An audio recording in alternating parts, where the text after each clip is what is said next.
Dövlət Film Fondunun muzey kompleksinə yeni eksponatlar daxil olub. Fondun kinoarxiv şöbəsinin müdiri Rəşid Qasımovun sözlərinə görə, sənətkarların şəxsi əşyalarını onların ailə üzvləri muzeyə təqdim edib.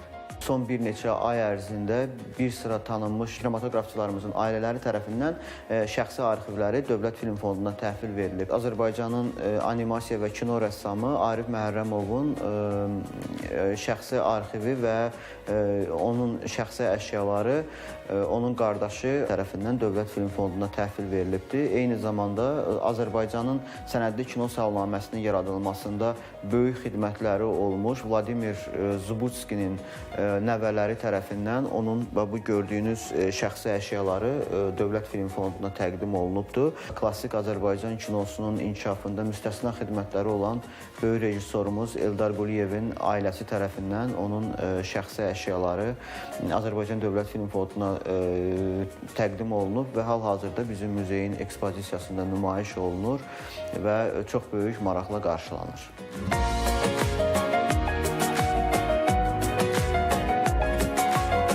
Fondda təkcə şəxsi əşyalar yox, həmçinin yazılı materiallar da saxlanılır.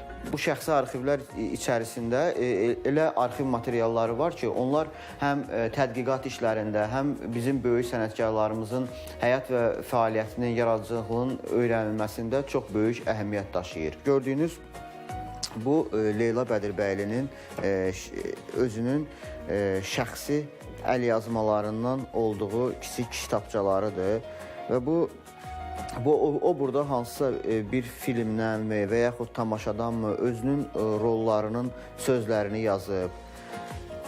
Görürsünüz, hamısı bunun öz xəttidir. Məsələn, onu hansısa bir tədbirə çağırırlar və o burada qeyd eləyir ki, o hansı tarixdə həmin tədbirə gedəcək. Səməd Vurğun haqqında xatirələri. Bunlar hamısı Leyla xanımın əl yazmalarıdır. Bu fotolar Görüş bədii filmindəndir. Məlumat üçün deyək ki, muzeydə 500-dən çox eksponat var. Əlin Oğuzəliyev, Azər Nağıyev.